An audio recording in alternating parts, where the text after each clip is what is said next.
আরম্ভ হলো আন্দোলন এই নির্বাচনকে কেন্দ্র করে মওদুদিয়তার দেওবন্দীয়তার বাদ ভেঙে দেওয়া। এই আন্দোলনের মুখে তথাকথিত কৌমি মাদ্রাসা পড়ুয়া দু চারটা শুকরা বক্তা, তথাকথিত কৌমি মাদ্রাসা পড়ুয়া দুই চারটা শুকরা বক্তা মওদুদি মতবাদ গ্রহণ করে ফেলেছে। অপরদিকে যে সমস্ত কৌমি আলেমগণ মওদুদিবাদীর সাথে রাজনৈতিক জোট করলেন, এই সমস্ত কৌমি আলেমদের মধ্যে একজন আছেন সারা দেশের সুপরিচিত আল্লামা। যে সমস্ত কৌমি আলেমরা বিগত নির্বাচনে মওদুদিবাদীদের সাথে নির্বাচনী জোট করেছিলেন, তাদের মধ্যে একজন চিহ্নিত মুখ আছেন কিনা? একজন চিহ্নিত মুখের আল্লামা আছেন। ই আল্লামার কাছে হেফাজত ইসলামের আমিরের পক্ষ থেকে লোক পাঠানো হলো যে আপনার মওদুদিয়তের সাথে নির্বাচনী জোটের কারণে এই কৌমিয়তের উপর এই আঘাত আসতেছে, কাজেই আপনি এর কারণ দর্শান। তিনি এই নোটিশ পেয়ে একবার সরাসরি বাবুনগর চলে গেলেন। হেফাজতের আমিরের সাথে সাক্ষাৎ করে বলে আসলেন, আমার জোট ইমান আকিদার জোট নয়, আমার জোট নির্বাচনী জোট। কাজেই কিসের জন্য আইওয়াস করবে? আমি কেমনে বললাম, এবার শুনুন তার প্রমাণ। সেখানে গিয়ে এই বক্তৃতা দিলেন যে মওদুদিদের আকিদার সাথে আমাদের আকিদার কোনো মিল নাই, আমাদের আকিদার সাথে মওদুদির আকিদার কোনো মিল নাই। আমি জোট আকিদার সেই বক্তৃতা দিয়েছেন। সেখানে গিয়ে বাইরে এসে তিনি যে বক্তৃতা দিয়েছেন সেটা হলো, আজকাল আকিদা নিয়ে বড় বাড়াবাড়ি করা হচ্ছে। দেখেন এখনের বক্তৃতার ভঙ্গিটা দেখুন। আজকাল আকিদা নিয়ে বড় বাড়াবাড়ি হচ্ছে। এই বাড়াবাড়ি ঠিক নয়। আসলে সালাফিদেরও আকিদা সংশোধন করা দরকার, দেওবন্দীদেরও আকিদা সংশোধন করা দরকার, হানাফিদেরও আকিদা সংশোধন করা দরকার। তার এই বক্তব্য আমার কাছে সংরক্ষিত আছে। তার এই বক্তব্য আমার কাছে এই বক্তব্যের রেকর্ড আমার কাছে সংরক্ষিত আছে। আপনারা কেউ দেখতে চাইলে অথবা ডাউনলোড করে নিতে চাইলে নিতে পারেন। ওইখানে গিয়ে বলেন মওদুদিদের আকিদা আলাদা, দেওবন্দীদের আকিদা আলাদা, আমি একাকার করার পক্ষে নই। বাইরে এসে বক্তৃতা দিয়া বলেন আজকাল আকিদা নিয়ে বড় বাড়াবাড়ি করা হচ্ছে। আসলে আমার দৃষ্টিতে সালাফি আকিদা আর দেওবন্দি আকিদা, সালাফি আকিদা আর হানাফি আকিদায় তেমন কোনো পার্থক্য নাই। সালাফি আকিদায় আর দেওবন্দি আকিদায় কোনো পার্থক্য নাই। আমি সালাফি আকিদায় কুফুরি আছে, এর প্রমাণ আমার কাছে আছে। মওদুদি আকিদায় কুফুরি আছে, এর প্রমাণ আমার কাছে আছে। আজকে বর্তমান সমাজের সালাফি নামদারি লামাযহাবীরা কুফুরি আকিদায় বিশ্বাসী। যাদের প্রমাণ জানার, দলিল প্রমাণ জানার ইচ্ছা আছে আমার সাথে যোগাযোগ করে জেনে নেবেন। বর্তমান জমানার এই মওদুদিবাদীরা কুফুরি আকিদায় বিশ্বাসী। আমার সুস্পষ্ট প্রমাণ আছে আমার কাছে। যাদের জানার, দলিল প্রমাণ জানার ইচ্ছা আছে আমার কাছ থেকে ব্যক্তিগতভাবে যোগাযোগ করে জেনে নেবেন। কাজেই যে সালাফি নামদারি লামাযহাবীরা কুফুরি আকিদায় বিশ্বাসী, যে মওদুদিবাদীরা কুফুরি আকিদায় বিশ্বাসী, তাদের মধ্যে আর হানাফিদের আকিদার বাবুনগর গিয়ে কি বলেছিলেন আর বাইরে এসে কি বললেন বুঝতে পারতেছেন কিছু আপনারা? সেখানে গিয়ে কি বলেছিলেন আর এখানে এসে কি বললেন? আমি আজকের এই সেমিনারে যোগদানকারী সর্বস্তরের উলামায়ে কেরামদের কাছে জানতে চাই, দেওবন্দীদের আকিদায় কোন জায়গায় ভুল আছে এতদিন যাবত বলেননি কেন? হানাফিদের আকিদায় কোথায় ভুল আছে আপনি এতদিন যাবত বলেননি কেন? সুতরাং তার এই বক্তব্যের দ্বারা ওই বাবুনগরের বক্তব্য, এই জন্য বলেছি বাবুনগরের বক্তব্য ছিল হেফাজতের আমিরকে আইওয়াশ করার অপকৌশল। বাবুনগরের বক্তব্য ছিল হেফাজতের আমিরকে আইওয়াশ করার অপকৌশল। হাদিসে একটা কথা আছে, আহলুল জান্নাতে বুলহুন, জান্নাতি। আমি মনে করি আমাদের হেফাজতের বর্তমান আমির সাহেব নিয়ে আশা করি ইনি জান্নাতি হবেন। এই জন্য উনি অত্যন্ত সাদাসিধা, ইনি কোনটা বাস্তব আর কোনটা আইওয়াস মনে হয় টের পাননি, এই জন্য তিনি তার মাথায় হাত বুলিয়ে ঝাড়ফুঁক করে দিয়েছেন।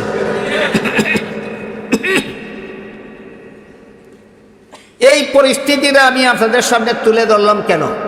মূল বক্তব্যে বলা হয়েছে যে বর্তমান প্রেক্ষাপটে মওদুদিয়ত আর দেওবন্দিয়তের যে মাজুনে মুরাক্কাব, যে জগা খিচুড়ি পাকাবার শয়তানি চক্রান্ত চলেছে, এই ব্যাপারে আমাদের নূতনভাবে কোনো করণীয় আছে কিনা, কোনো সতর্কতার অবলম্বন করার কিছু আছে কিনা, এরকম একটা প্রশ্নের উদ্ভব হয় মূল বক্তব্য থেকে। এই প্রসঙ্গে আমি বলতে চাই, এই মুহূর্তেই সময় সমস্ত কৌমি আলেম কৌমি ছাত্রদেরকে মওদুদিয়ত আর দেওবন্দিয়তের পার্থক্য পরিষ্কারভাবে বুঝিয়ে দেওয়া দরকার। প্রতিটি কেন্দ্রীয় স্থানে, প্রতিটি বড় বড় মাদ্রাসায় এইরকম সেমিনার করে এই মুহূর্তে এখনই জরুরি, এখনই সময় মওদুদিয়ত কোন জিনিসের নাম আর দেওবন্দিয়ত কোন জিনিসের নাম, তার পার্থক্য দুধের দুধ পানির মতো পরিষ্কার করে দেওয়া দরকার। আমাদের সামনে দেওবন্দিয়ত আদর্শ ও চিন্তাধারা শিরোনামের যে লিখিত বক্তব্য পাঠ করা হয়, এখান থেকে আমি যা কিছু বুঝতে পেরেছি এবং বিভিন্ন কথার দ্বারা আমার মধ্যে যে সমস্ত প্রতিক্রিয়া সৃষ্টি হয়েছে, এগুলি আমি ধারাবাহিকভাবে তুলে ধরার মতো সময় সুযোগ নাই, একটু বিক্ষিপ্তভাবেই আপনাদের সামনে তুলে ধরার চেষ্টা করব। ভারত উপমহাদেশে খ্রিস্টীয় 16 শতাব্দীর শেষের দিকে এবং 17 শতাব্দীর শুরুর দিকে ব্রিটিশ ইংরেজরা বাণিজ্যের সুতায় প্রবেশ করেছে। পরবর্তী 100 বছরের ভিতরে তারা ছলে বলে কলে কৌশলে উপমহাদেশের শাসন ক্ষমতা ডাকাতি করে নিয়ে গেছিল। নিয়ে যাওয়ার পর লক্ষ লক্ষ মাদ্রাসা বন্ধ করার ব্যবস্থা করে ফেলেছিল। গুটি কতক মাদ্রাসার কথা বাদ দিলে বাকি সমস্ত মাদ্রাসা বন্ধ করে দিয়েছে। অসংখ্য উলামায়ে কেরামকে ফাঁসি কাস্টে ঝুলিয়ে দিয়েছিল। আর ভারতবাসীর জন্য ইংরেজ সরকার কেমন শিক্ষা ব্যবস্থা চালু করতে চায় তা লর্ড ম্যাকলের বক্তব্যে সুস্পষ্ট হয়ে এসেছিল। বলেছিল, আমরা উপমহাদেশে এমন একটা শিক্ষা ব্যবস্থা চালু করতে চাই, যেই শিক্ষা ব্যবস্থায় লেখাপড়া করলে ভারতবাসীর বর্ণ এবং ভাষা ভিন্ন হতে পারে, কিন্তু মনে মস্তিষ্কে হয়ে যাবে খ্রিস্টান। তার এই বক্তব্যের দ্বারা সুস্পষ্টভাবেই বোঝা যায় যে এরা ভারতবাসীকে মুসলমান থাকার মতো নয়, বরং খ্রিস্টান হয়ে যাওয়ার মতো ব্যবস্থা পরিকল্পনা গ্রহণ করেছিল। এই ইসলাম এবং মুসলমানের চরম দুর্দিন, ইসলাম এবং মুসলমানের চরম দুর্দিনে ইসলামের পুনরুদ্ধারের জন্য প্রথমে এগিয়ে এসেছিলেন কলিকাতার নিবাসী মোল্লা মাজেদুদ্দিন রহমতুল্লাহি আলাইহি নামে একজন বুজুর্গ। কলিকাতা এলাকাবাসী মুসলমানদের সহযোগিতায় তার মাধ্যমে ইংরেজ সরকারের কাছে অন্তত একটা মাদ্রাসা প্রতিষ্ঠার আবেদন করা হয়েছে। সেই আবেদনের প্রেক্ষিতে ইংরেজ সরকার 1781 খ্রিস্টাব্দে কলিকাতা আলিয়া মাদ্রাসা প্রতিষ্ঠা করেন। তখন কলিকাতা আলিয়া মাদ্রাসায় হাদিসের মেশকাত শরীফ এবং তফসিরের বাইজাবি শরীফ পাঠ্য তালিকাভুক্ত ছিল। কিন্তু বিভিন্নভাবে ইসলাম এবং মুসলমানদেরকে এই দেশ থেকে নিশ্চিহ্ন করার ষড়যন্ত্রের প্রেক্ষিতে তৎকালীন ভারতের সর্বশ্রেষ্ঠ আলেম হযরত উমর ফারুক রাদিয়াল্লাহু আনহুর বংশধর শাহ আব্দুল আজিজ মুহাদ্দিসে দেহলভী রহমতুল্লাহি আলাইহি একটা ঐতিহাসিক বিপ্লবী ফতোয়া চালু করেন। সেই ফতোয়াতে তিনি উল্লেখ করলেন যে এই ডাকাত দল ইংরেজদের হাত থেকে দেশের স্বাধীনতা পুনরুদ্ধারের জেহাদে ঝাঁপিয়ে পড়া প্রতিটি মুসলমানের জন্য ফরজ। একজন মুসলমানের জন্য এই মুক্তিযুদ্ধ, জেহাদ নামের মুক্তিযুদ্ধে অংশগ্রহণ না করে বেঁচে থাকা হালাল হবে না। এই ফতোয়ার কারণে কলিকাতা আলিয়া মাদ্রাসা পড়ুয়া ছাত্র শিক্ষকরাও ইংরেজ বিরোধী মুক্তিযুদ্ধে ঝাঁপিয়ে পড়ে। এর পরিণতিতে ইংরেজ সরকার কলিকাতা আলিয়া মাদ্রাসাকেও 12টা বাজিয়ে দেয়। সরকারিভাবে আইন পাশ করে নেয়, যারা আরবি ভাষায় লেখাপড়া করবে, ফার্সি ভাষায় লেখাপড়া করবে, উর্দু ভাষায় বা বাংলা ভাষায় লেখাপড়া করবে, এদেরকে সরকার শিক্ষিত বলে গণ্য করবে না। এই আইন পাশ করার মাধ্যমে কলিকাতা আলিয়া মাদ্রাসা পুরো সমস্ত আলেমদেরকে অশিক্ষিত সাব্যস্ত করে দেয়। হাদিসের মিশকাত শরীফ এবং তফসিরের বয়দাবি শরীফ, হাদিস তফসিরের যে 2 কিতাব পাঠ্য তালিকাভুক্ত ছিল, এই 2 কিতাবকে পাঠ্য তালিকা থেকে রহিত করে দেয়। এভাবে তাদের প্রতিষ্ঠিত মাদ্রাসাটাকেও তারা ধ্বংস করে দেয়। এই পরিস্থিতিতে এই দেশে ইসলাম এবং মুসলমান ভবিষ্যতে টিকে থাকার মতো কোনো অবস্থা বাকি থাকেনি। এমন দুর্যোগে এগিয়ে আসলেন যে মহামনীষী, তিনি ছিলেন হযরত আল্লামা কাসিম নানতুবী রহমতুল্লাহ আলাইহি। কাসিম নানতুবী রহমতুল্লাহ আলাইহি তার কয়েকজন অনুষঙ্গীর সাথে পরামর্শক্রমে 1866 খ্রিস্টাব্দে ভারতের উত্তরপ্রদেশের দেওবন নামক জনপদে একটা মাদ্রাসা প্রতিষ্ঠা করেন। এটার নামই হইল দারুল উলুম দেওবন। এই দেওবন মাদ্রাসার শিক্ষা ব্যবস্থার অনুসারী যারা, তাদেরকেই দেওবন্দি আলেমও বলা হয়, কৌমি আলেমও বলা হয়। আমরা এই পরিভাষাটা ভুলে দারুল উলুম দেওবন্দের শিক্ষা ব্যবস্থার অনুসারীদেরকেই দেওবন্দি আলেম। আল্লামা কাসিম নানতুবীর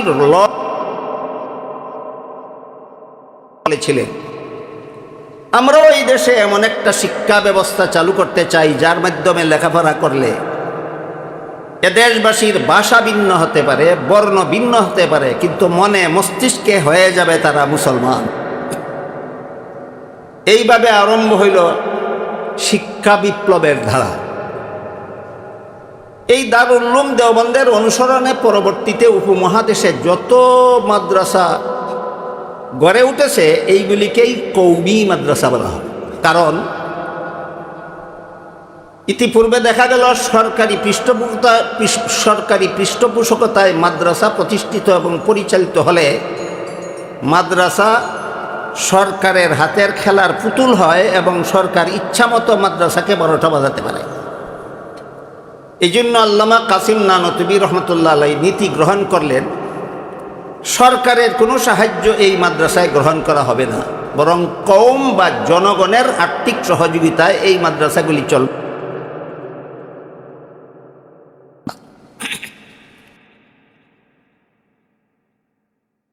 দারুল উলুম দেওবন মাদ্রাসা বা কওমি মাদ্রাসার যে সমস্ত ভূমিকা মূল প্রবন্ধে আপনাদের সামনে পরে শোনানো হয়েছে, এর মধ্যে উল্লেখযোগ্য একটা ভূমিকা হলো দেশের স্বাধীনতা পুনরুদ্ধারের জন্য ইংরেজ সরকারের বিরুদ্ধে মুক্তিযুদ্ধ বা জেহাদ করা।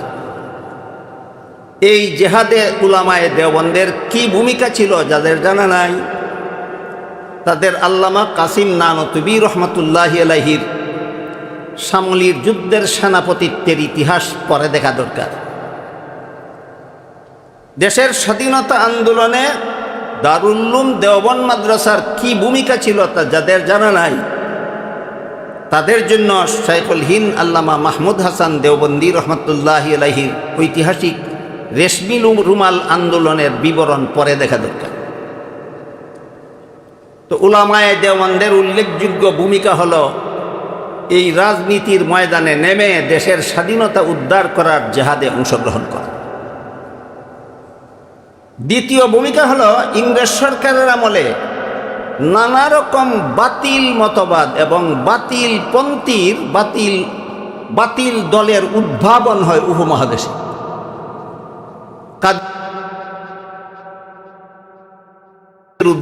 উদ্ভাবন হয়, আরো বহু এই আহলে হাদিস মতবাদের উদ্ভাবন হয়, এরকম বহু বাতিল মতবাদের উদ্ভাবন হয়। উলামায়ে দেওবন্দের দ্বিতীয় উল্লেখযোগ্য ভূমিকা হলো সকল প্রকার বাতিল মতবাদের বিরুদ্ধে প্রতিরোধ গড়ে তুলে বাতিলকে মিটিয়ে হককে প্রতিষ্ঠা করা। এটা ছিল উলামায়ে দেওবন্দের উল্লেখযোগ্য ভূমিকাগুলির মধ্যে দ্বিতীয় ভূমিকা। উলামায়ে দেওবন্দের ভূমিকাগুলির মধ্যে উল্লেখযোগ্য তৃতীয় ভূমিকা হল ইসলামের বিশুদ্ধ মতবাদের পুনরুজ্জীবন এবং প্রতিষ্ঠা করা।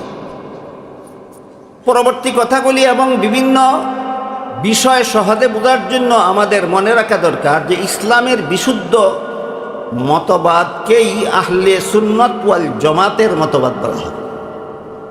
এক হাদিসে রাসূল করিম সাল্লাল্লাহু আলাইহি ওয়াসাল্লাম বলেছেন, আমার মুসলমান উম্মত ৭৩ দলে বিভক্ত হয়ে ৭২ দল জাহান্নামে যাবে বাতিল মতবাদের কারণে। একদল মুসলমান জান্নাতে যাবে হক মতবাদের কারণে। সাহাবায়ে কেরাম জিজ্ঞাসা করেছিলেন, এই হক মতবাদী মুসলমানের দলটার পরিচয় কি? জবাবে রাসূল করিম সাল্লাল্লাহু আলাইহি ওয়াসাল্লাম বলে দিয়েছিলেন, মা আনা আলাইহি ওয়া আসহাবি। যারা নিজেদের এলেম সহি না গলত, নিজেদের আমল সহি না গলত, নিজেদের আকীদা সহি না গলত, যাচাইয়ের জন্য দুইটা জিনিসকে মাপকাঠি রূপে গ্রহণ করবে। একটা জিনিসের নাম নবীর সুন্নত, আর একটা জিনিসের নাম সাহাবায়ে কেরামের জামাত। সুতরাং সুন্নতে রাসূল এবং জামাতে সাহাবাই সর্বযুগের বাতিল থেকে হককে পার্থক্য করে চেনার জন্য সত্যের মাপকাঠি। এই কথাটা আমরা ব্যাপকভাবে সমাজে আলোচনা করি না, এই জন্য অনেক মুসলমানের জানাই নাই। হক বাতিলের পার্থক্যকারী মাপকাঠি আল্লাহ রসুল বলে দিয়েছেন দুইটা জিনিস, একটা সুন্নতে রাসূল আর একটা জামাতে সাহাবা। একজন মুসলমানের এলেম সহি না গলত, একজন মুসলমানের আমল সহি না গলত, একজন মুসলমানের আকীদা সহি না গলত, যাচাইয়ের জন্য মাপকাঠি দুইটা, একটা মাপকাঠি সুন্নতে রাসূল আর একটা মাপকাঠি জামাতে সাহাবা। সুতরাং যে কোনো যুগের যে কোনো দেশের যে কোনো মানুষ নিজেকে মুসলমান বলে দাবি করে, আর সে হক না বাতিল এটা যাচাইয়ের জন্য সুন্নতে রাসূল এবং জামাতে সাহাবাকে মাপকাঠি মানতে রাজি হবে না, নিশ্চিতভাবে প্রমাণিত সে বাতিল। কাজেই এই ইসলামের বিশুদ্ধ মতবাদ আহলে সুন্নাত ওয়াল জামাতের মতবাদকে পুনরুজ্জীবন দান করা এবং প্রতিষ্ঠা করাই ছিল উলামায়ে দেওবন্দের তৃতীয় উল্লেখযোগ্য অবদান। আপনারা মূল বক্তব্যে শুনেছেন ইসলামের বিশুদ্ধ মতবাদে ইসলাম রাজনীতিমুক্ত মতবাদ নয়, ইসলাম নয় রাজনীতিমুক্ত ইসলাম ধর্ম।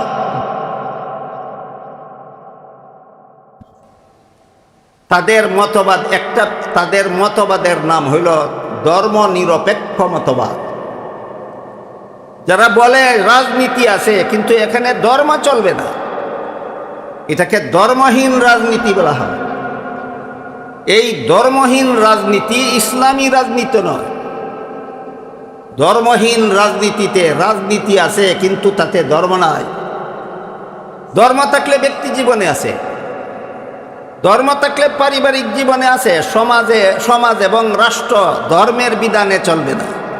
সমাজ চলবে রাষ্ট্রীয় আইনে, দেশ চলবে রাষ্ট্রীয় আইনে। এটা হইল ধর্মহীন রাজনীতি। এই মতবাদের নাম ধর্ম নিরপেক্ষ মতবাদ। বুঝে থাকলে আপনার একটু দয়া করে বলুন তো, এটা কি ইসলামী মতবাদ না ইসলাম বিরোধী মতবাদ? এটা ইসলাম বিরোধী। পাশাপাশি আর একটা ভ্রান্ত মতবাদ হলো রাজনীতি ইসলাম, রাষ্ট্র প্রতিষ্ঠা করার নামই ইসলাম। নামাজ, রোজা, ইবাদত, বন্দেগী এইগুলি হইল এই মূল ইসলাম রাষ্ট্র প্রতিষ্ঠা করার জন্য প্রশিক্ষণ, ট্রেনিং, প্যারট। নামাজ রাষ্ট্র প্রতিষ্ঠার প্যারট, রোজা, তসবি, তাহলিল, দোয়া, দুরুদ, জিকির, আজকার, ইবাদত, বন্দেগী এগুলি হইল রাষ্ট্র প্রতিষ্ঠার প্রেরক। এগুলি মূল ইসলাম নয়, একমাত্র রাষ্ট্র প্রতিষ্ঠার নামই ইসলাম। এটা ইসলামের বিশুদ্ধ মতবাদ নয়, এটা আরেকটা ভ্রান্ত মতবাদ। এই মতবাদে বিশ্বাসীরা হলো মওদুদিবাদী। এই মতবাদের নাম মওদুদিবাদ।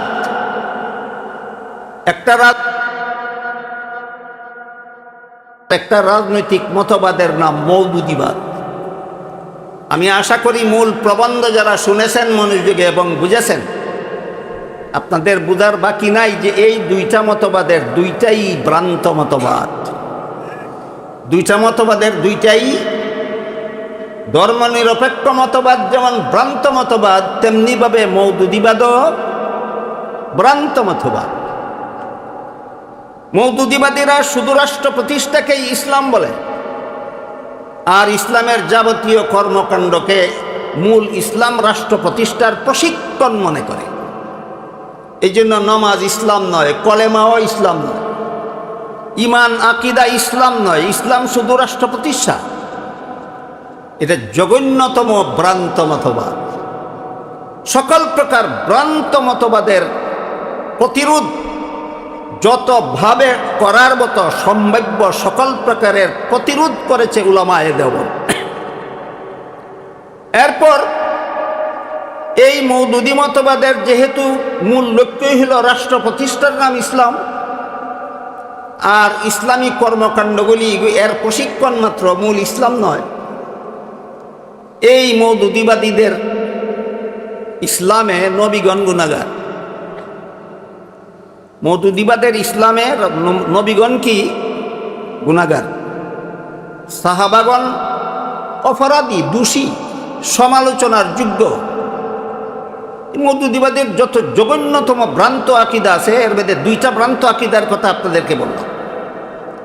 মওদুদিবাদের একটা ভ্রান্ত আকিদা হলো নবীগণ গুনাহগার। মওদুদিবাদের আর একটা ভ্রান্ত আকিদা হলো সাহাবাদের সমালোচনা করা শুধু হালাল নয়, সাহাবাদের সমালোচনা না করা মূর্তি পূজার সমতুল্য অপরাধ।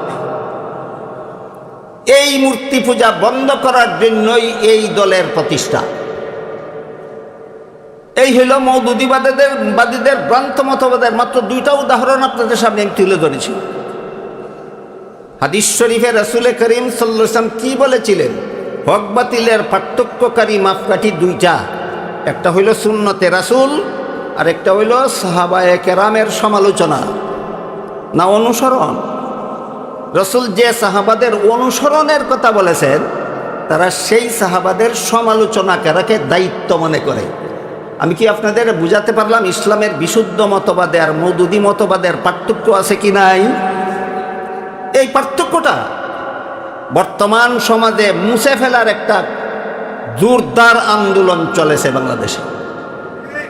মওদুদিবাদ আর ইসলামের বিশুদ্ধ মতবাদ, মওদুদিবাদ আর আহলে সুন্নাত ওয়াল জামাতের মতবাদ, মওদুদিবাদ আর দেওবন্দের পুনরুজ্জীবিত ইসলামের বিশুদ্ধ মতবাদের মধ্যে যে একটা হক বাতিলের পার্থক্য ছিল, এই পার্থক্যের সীমারেখা মুছে ফেলার জন্য অত্যন্ত জোরদার আন্দোলন চলেছে বাংলাদেশে।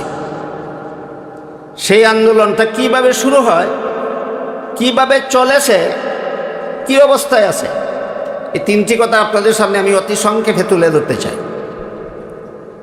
আমি আশা করি আপনাদের সকলেরই জানা আছে, বিগত ফেব্রুয়ারি মাসে বাংলাদেশের ত্রয়োদশ সংসদ নির্বাচনে,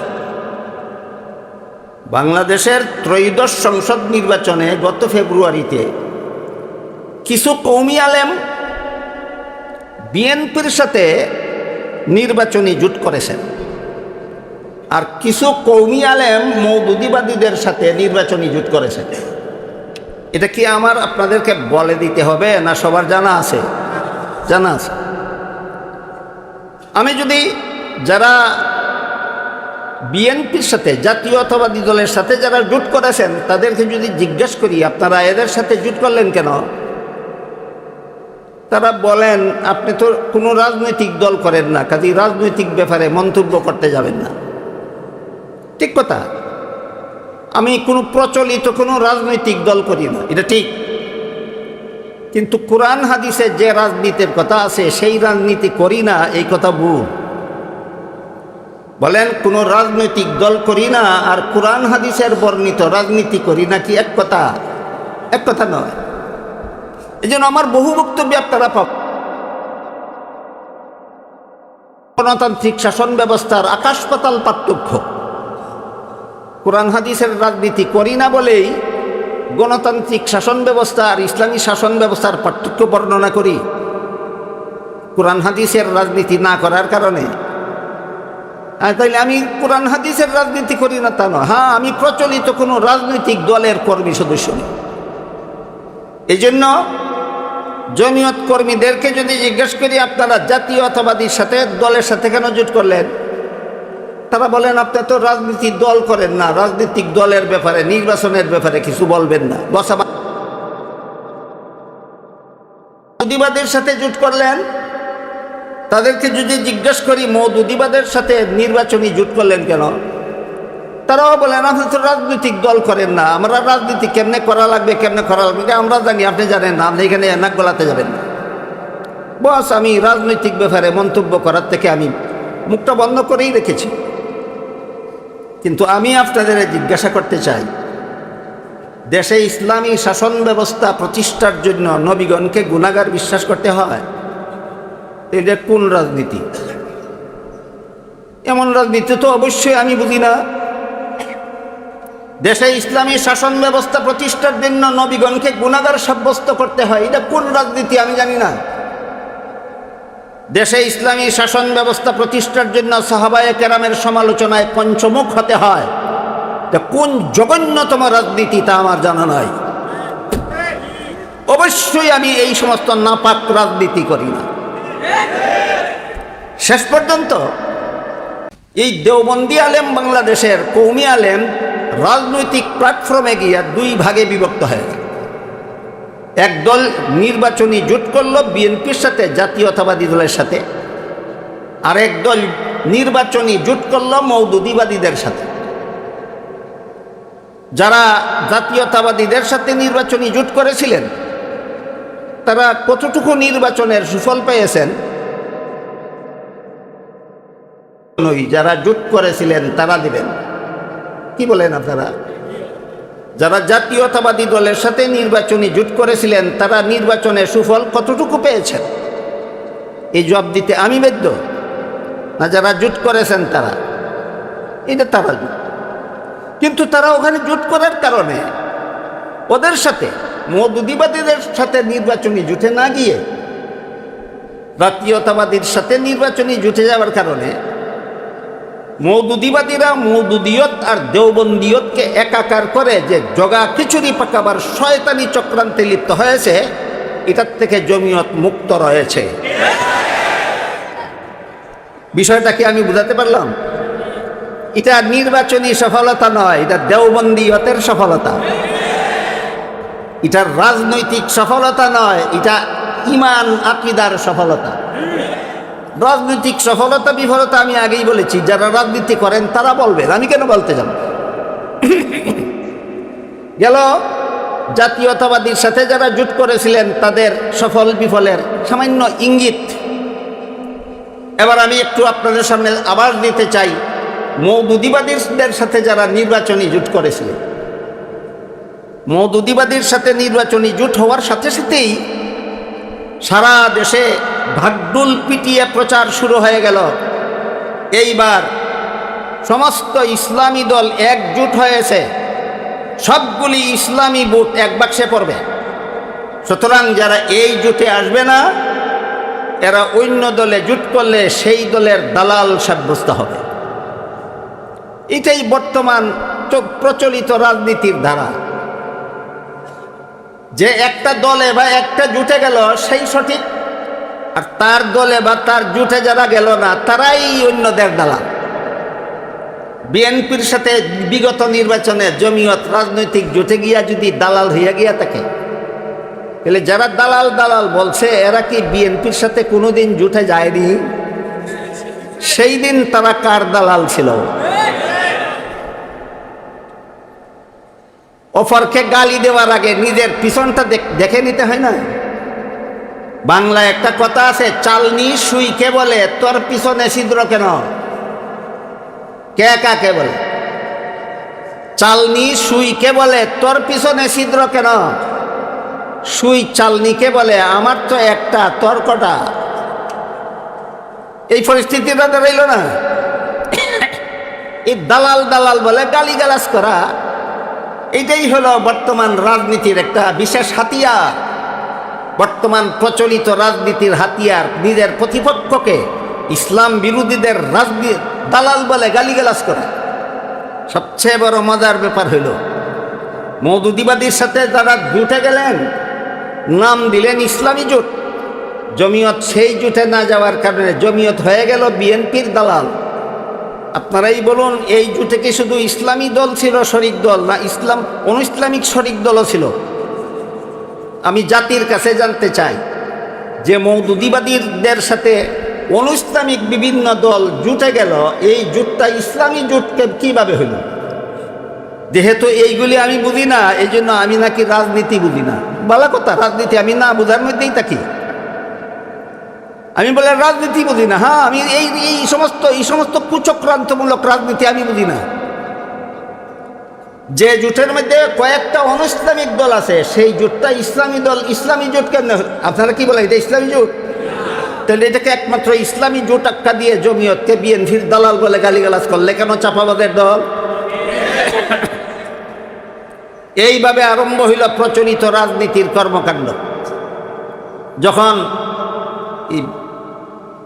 মওদুদিবাদী ভিত্তিক জোটকে ইসলামী জোট আখ্যা দিয়ে সারা দেশে যখন প্রচার প্রোপাগান্ডা শুরু হলো, তখন ওই যে মওদুদিয়ত আর দেওবন্দিয়ত, একটু আগে আমি যেটার সুস্পষ্ট পার্থক্য আপনাদের সামনে তুলে ধরার চেষ্টা করেছি, এই প্রচারণা এই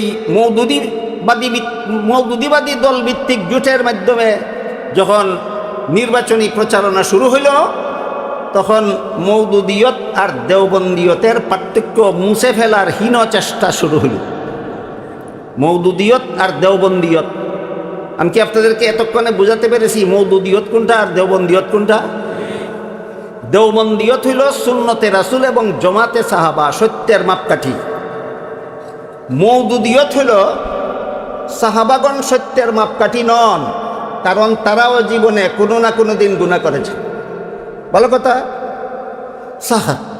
সাহাবাগণ জীবনে কোনো না কোনো দিন গুনাহ করেছেন, আর যে কোনো দিন গুনাহ করেছে সে সত্যের মাপকাঠি হতে পারে না। তাহলে আল্লাহ কখনো কখনো নবীগণের মাথার উপর থেকে নিষ্পাপত্বের পর্দা সরিয়ে দিয়ে দুই একটা পদস্খলন ঘটতে দেন।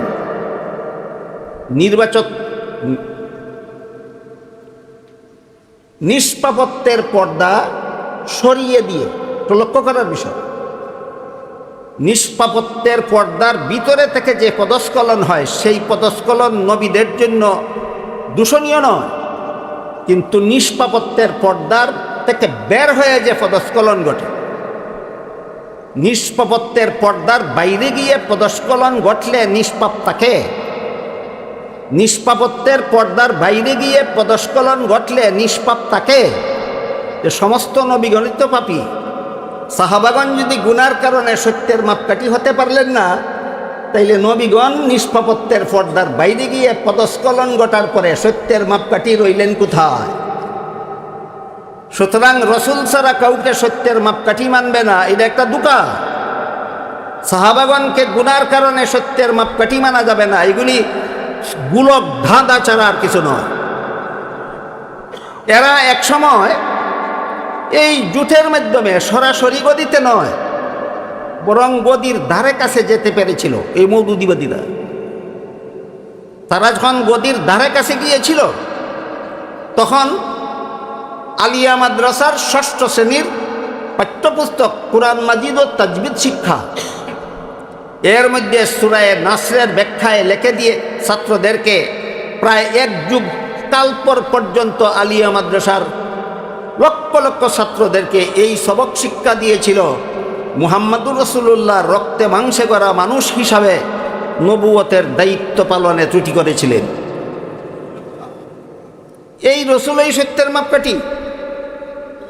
যেই রসুল রক্তে মাংস করা মানুষ হওয়ার কারণে, যেই রসুল রক্তে মাংসে করা মানুষ হওয়ার কারণে নবুয়তের দায়িত্ব পালনে ত্রুটি করেছিলেন, ইনি যদি সত্যের মাপকাঠি হতে পারেন, তাহলে সাহাবায়ে কেরাম কিছু ত্রুটি বিচ্যুতি করে থাকলে সত্যের মাপকাঠি হতে পারবেন না কেন? ফার্সি ভাষায় একটা প্রবাদ আছে, দরুগুরা হাফেজানা বাসদ, মিথ্যাবাদীদের স্মরণ শক্তি থাকে না। মিথ্যাবাদীদের স্মরণ শক্তি থাকে না। সাহাবাদেরকে মাপকাঠির থেকে বাইরে নেওয়ার জন্য নবীকে বেগুনা সাজায়, আর ওইখানে যেখানে সাহাবীর আলোচনা নাই সেখানে কয় সব নবী গুনাহগার।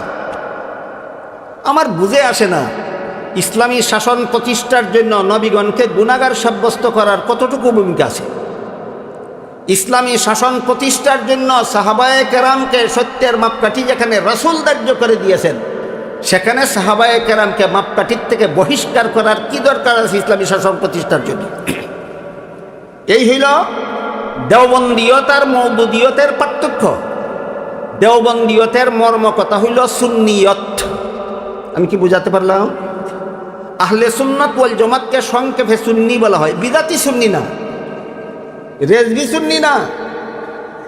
এর হলো বিদাতি সুন্নি, রেজভি সুন্নি, জশ্নে জুলুস বিশিষ্ট সুন্নি নয়। সত্যিকারের আহলে সুন্নাত ওয়াল জামাত যেই সুন্নিয়ত সর্বযুগের মুসলমানদের মধ্যে চালু, এই সুন্নিয়তেই দেওবন্দীয়ত, দেওবন্দীয়তেই সুন্নিয়ত।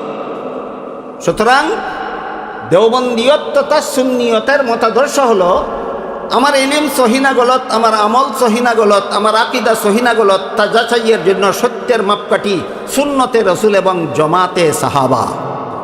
এর নাম সুন্নিয়ত তথা দেওবন্দীয়ত। আর মওদুদিয়তের মতাদর্শ হইল প্রয়োজনে নবীগণকে মাপকাঠি মেনে নেও, কিন্তু নবীগণ গুনাহগার।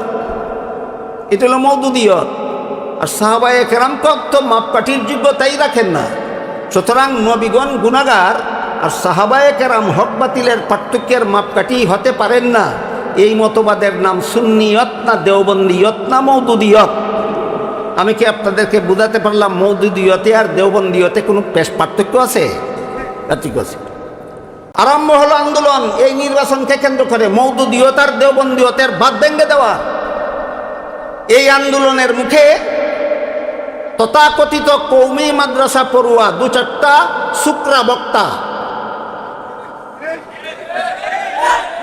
তথাকথিত কৌমি মাদ্রাসা পড়ুয়া দুই চারটা শুকরা বক্তা মওদুদি মতবাদ গ্রহণ করে ফেলেছে। অপরদিকে যে সমস্ত কৌমি আলেমগণ মওদুদিবাদীর সাথে রাজনৈতিক জোট করলেন, এই সমস্ত কৌমি আলেমদের মধ্যে একজন আছেন সারা দেশের সুপরিচিত আল্লামা।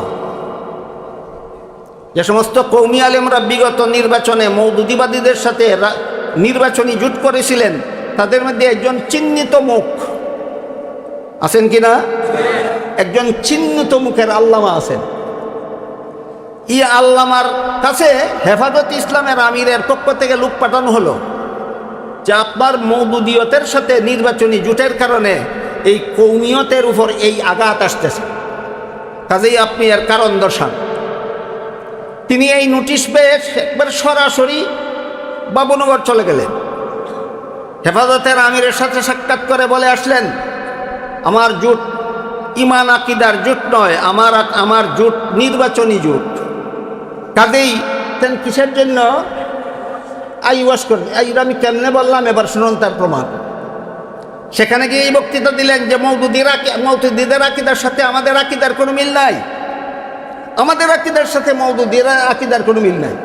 আমি জোট আকিদার সেই বক্তৃতা দিয়েছেন। সেখানে গিয়ে বাইরে এসে তিনি যে বক্তৃতা দিয়েছেন সেটা হলো, আজকাল আকিদা নিয়ে বড় বাড়াবাড়ি করা হচ্ছে।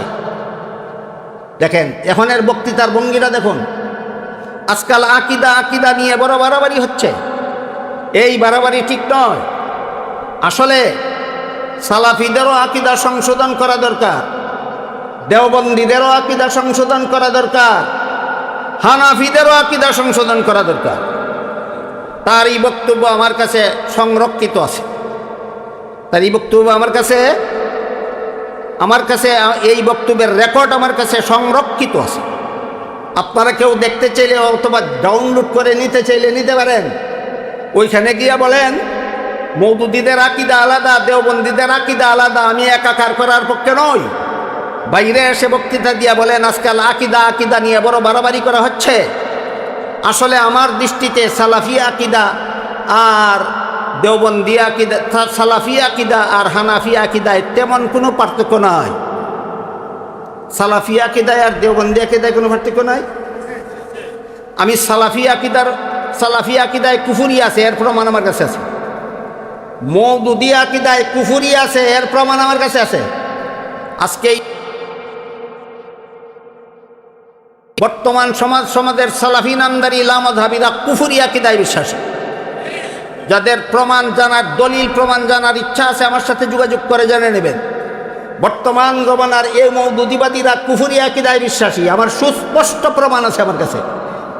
যাদের জানার, দলিল প্রমাণ জানার ইচ্ছা আছে আমার কাছ থেকে ব্যক্তিগতভাবে যোগাযোগ করে জেনে নেবেন। কাজেই যে সালাফি নামদারি লামাযহাবীরা কুফুরি আকীদায় বিশ্বাসী, যে মওদুদিবাদীরা কুফুরি আকীদায় বিশ্বাসী, তাদের মধ্যে আর হানাফিদের আকীদার বাবুনগর গিয়ে কি বলেছিলেন আর বাইরে এসে কি বললেন বুঝতে পারতেছেন কিছু আপনারা? সেখানে গিয়ে কি বলেছিলেন আর এখানে এসে কি বললেন? আমি আজকের এই সেমিনারে যোগদানকারী সর্বস্তরের উলামায়ে কেরামদের কাছে জানতে চাই, দেওবন্দীদের আকীদায় কোন জায়গায় ভুল আছে এতদিন যাবত বলেননি কেন? হানাফিদের আকীদায় কোথায় ভুল আছে আপনি এতদিন যাবত বলেননি কেন? সুতরাং তার এই বক্তব্যের দ্বারা ওই বাবুনগরের বক্তব্য, এই জন্য বলেছি বাবুনগরের বক্তব্য ছিল হেফাজতের আমিরকে আইওয়াশ করার অপকৌশল। বাবুনগরের বক্তব্য ছিল হেফাজতের আমিরকে আইওয়াশ করার অপকৌশল। হাদিসে একটা কথা আছে, আহলুল জান্নাতে বুলহুন,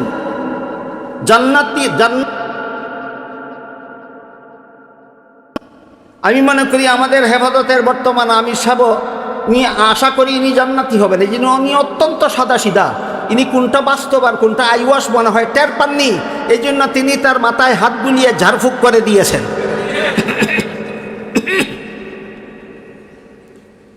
এই পরিস্থিতিটা আমি আপনাদের সামনে তুলে ধরলাম কেন? মূল বক্তব্যে বলা হয়েছে যে বর্তমান প্রেক্ষাপটে মওদুদিয়ত আর দেওবন্দিয়তের যে মাজুনে মুরাক্কাব, যে জগা খিচুড়ি পাকাবার শয়তানি চক্রান্ত চলেছে, এই ব্যাপারে আমাদের নূতনভাবে কোনো করণীয় আছে কিনা, কোনো সতর্কতার অবলম্বন করার কিছু আছে কিনা, এরকম একটা প্রশ্নের উদ্ভব হয় মূল বক্তব্য থেকে। এই প্রসঙ্গে আমি বলতে চাই, এই মুহূর্তেই সময় সমস্ত কওমি আলেম, কওমি ছাত্রদেরকে মওদুদিয়ত আর দেওবন্দিয়তের পার্থক্য পরিষ্কারভাবে বুঝিয়ে দেওয়া দরকার। প্রতিটি কেন্দ্রীয় স্থানে, প্রতিটি বড় বড় মাদ্রাসায় এইরকম সেমিনার করে এই মুহূর্তে এখনই জরুরি, এখনই সময় মওদুদিয়ত কোন জিনিসের নাম আর দেওবন্দিয়ত কোন জিনিসের নাম, তার পার্থক্য দুধের দুধ পানির মতো পরিষ্কার করে দেওয়া দরকার।